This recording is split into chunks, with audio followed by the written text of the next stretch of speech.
5 या फिर 6 सितंबर कब है हरतालिका तीज? हरतालिका तीज का क्या है शुभ मुहूर्त? हरतालिका तीज की क्या होती है पूजा विधि?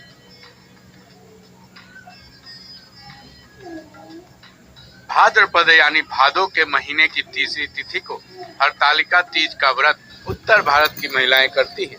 माता पार्वती और भोले बाबा को समर्पित हरियाली या फिर हरतालिका तीज का महत्व काफी है। इस दिन हिंदू धर्म की महिलाएं अपने पति के लंबे सुहाग के लिए व्रत रखती हैं, निर्जला का उपवास करती हैं। हालांकि कुंवारी कन्याएं भी ये व्रत रखती हैं। उसके पीछे की वजह यह है कि उनको मनचाहा पति मिले। हरतालिका व्रत की एक खास बात यह है कि इसको आजीवन रखा जाता है जब तक किसी भी महिला का पति जिंदा हो। लेकिन अगर एक बार व्रत रखने से चूक गई हैं तो उसके बाद से हरतालिका व्रत नहीं रखा जा सकता। अब सितंबर का महीना शुरू हो चुका है। अंग्रेजी कैलेंडर के मुताबिक हरतालिका व्रत सितंबर के महीने के पहले हफ्ते में रखा जाना है।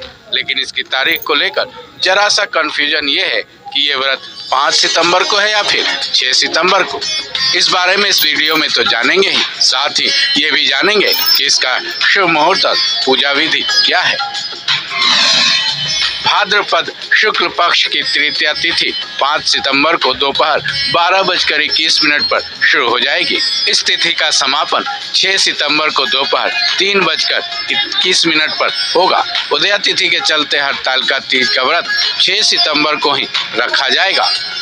अब आते हैं इसके शुभ मुहूर्त पर। हिंदू पंचांग के मुताबिक हरतालिका तीज की पूजा किसी भी समय पर की जा सकती है। फिर भी इसके शुभ मुहूर्त की बात करें तो इसका समय 6 सितंबर की सुबह 6:02 से लेके सुबह के ही 8:33 तक है। ये भी बताया गया है कि सुबह में और प्रदोष काल के वक्त हरतालिका तीज के तहत भोले बाबा और माँ पार्वती की पूजा करने से ज्यादा फायदा मिलता है।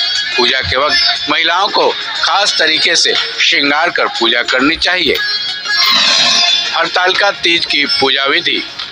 सबसे पहले हरतालिका की सुबह को नहा धोकर व्रत का संकल्प लेना चाहिए। इस दिन का व्रत निर्जला होता है, लेकिन अगर कोई हेल्थ प्रॉब्लम है तो फलाहार पर भी रहा जा सकता है। संकल्प लेने के बाद शुभ मुहूर्त जैसा कि हमने बताया है, भगवान शिव और माता पार्वती की एक साथ उपासना करनी चाहिए।